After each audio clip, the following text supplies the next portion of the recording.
I know this video is supposed to be about me wrapping up last month, but I have to say that I'm more looking forward to October than I am looking back at September. Hi guys, it's April and it's that time of the month again. It's time to look back at September and let you guys know all that I read for the month. The one thing I do want to point out before I start getting into all of the books I'm going to talk about is the fact that I did fall into manga love. So I do have 21 manga that I read for that week that I wrapped up in a completely separate video. So I won't talk about those books here, but if you want to check those out, I will leave the link up above and down below in case you are interested. Otherwise, I am just going to get into the rest of the month. So including the 21 reads from the Fall into Manga Love Readathon, I read 31 books total this month, which means I'm going to talk to you about 10 different books right now. That then brings my yearly total to 164 reads so far. I think at this point, if I continue at this rate, if I continue reading how I'm reading, I might hit 200 books again this year. It's been a while since I hit 200 books, but I seem to be on track for it this year, which is a very interesting phenomenon and not something that I had really anticipated. It was my stretch goal, and now it's kind of happening, and I don't know how I feel about it. Which brings my yearly total up to 41,497 pages. I ended up reading about 233 pages a day, which means I spent about a day per read. For the total of the month, I ended up reading 42 hours and 30 minutes, which means my pages per hour total was 303 pages. And I know that's kind of skewed because of how many manga I read this month, but this month has probably been my biggest reading month total. But now that I have gotten all of the stats out of the way, let's start talking about books. The first book I want to talk about is The Ghost Tree by Christina Henry.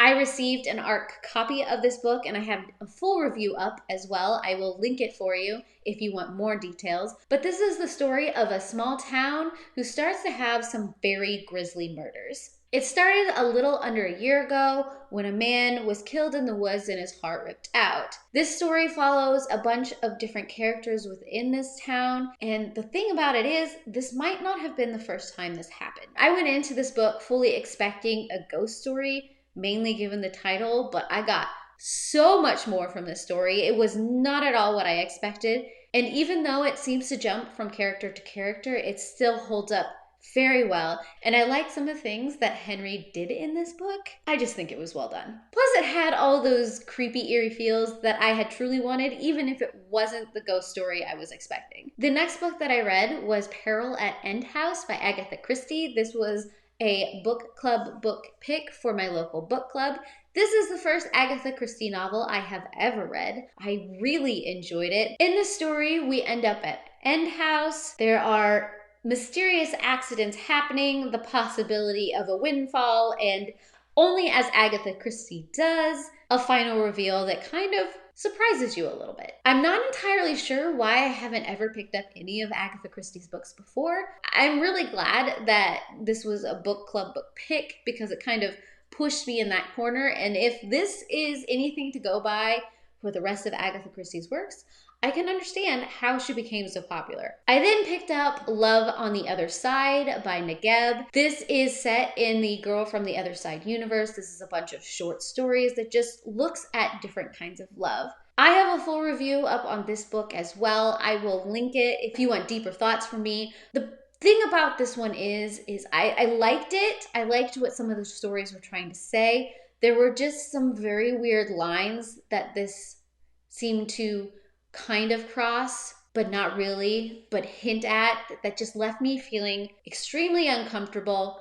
And I wanted to like this one so much more than I did because of that. It's still done in Nagabe's very whimsical fairy tale dark style. That's what has always driven me to Nagabe's work. This one I couldn't. Not fully, at least. The next book I want to talk about is The Legend of Akikumo by Dani Hoots. This is the story of a kitsune who is looking for her former master, her former best friend, her former teacher. And along the way, she's slowly learning what has happened to him. This book was set up to be a very great read. However, when I started getting into this book, it didn't read like I wanted it to. Some of the characters, I struggled actually seeing them as these great and powerful beings.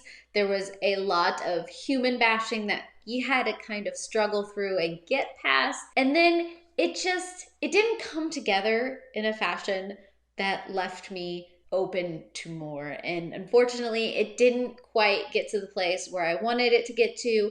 I have more in-depth thoughts on this read. I will link my full review, of course, as always, up above and down below, so you can check that out if you want more thoughts. But it disappointed me, and I was so looking forward to it. I then received a review copy of How to Grow Your Own Dinner Without Leaving the House by Ratinon. This book simply makes gardening by pots, on patios, in small places, accessible to anybody who's interested. I love the way that this is all laid out.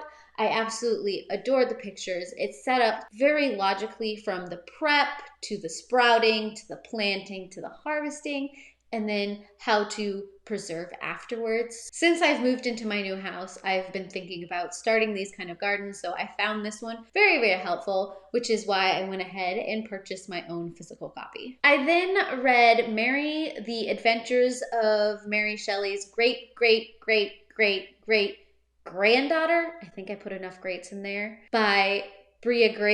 This is a graphic novel that centers around, of course, the super great grandchild of Mary Shelley and the fact that she seems to have these powers to heal monsters. I really liked how this one was done. I liked the art style. I hope that this one is just the first in a series because it sets it up so well, and I really like the monsters and everything else that were starting to be introduced in this first volume, if it's a first volume. I don't even know. I liked it. Plus you have all the references to Mary Shelley. I also received an art copy of You Are Invited by Sarah A. Denzil. This is the story about a bunch of influencers, social influencers, who are invited to a monastery in the Carpathian Mountains to be recorded 24/7. As you can guess, things don't quite go as planned and weird things start to happen. Once again, I have a full review over this book, but it is safe to say that this book was set up for something for me to really enjoy. I love this kind of setup. It had a very classic horror feel to it, from the teenagers that they set up in this house to the stereotypes that they made each of these characters, and of course, who lives and who dies and why. There are elements in this because I have watched so many horror movies and it seems to be based off of that genre. There wasn't a lot of surprises, but I still like the way that this one was done, and I could very easily see this one being made into a movie. Next is Hench by Natalie Zina Walschots. This is another review copy that I received. This is the story of Anna, who is a temp henchman.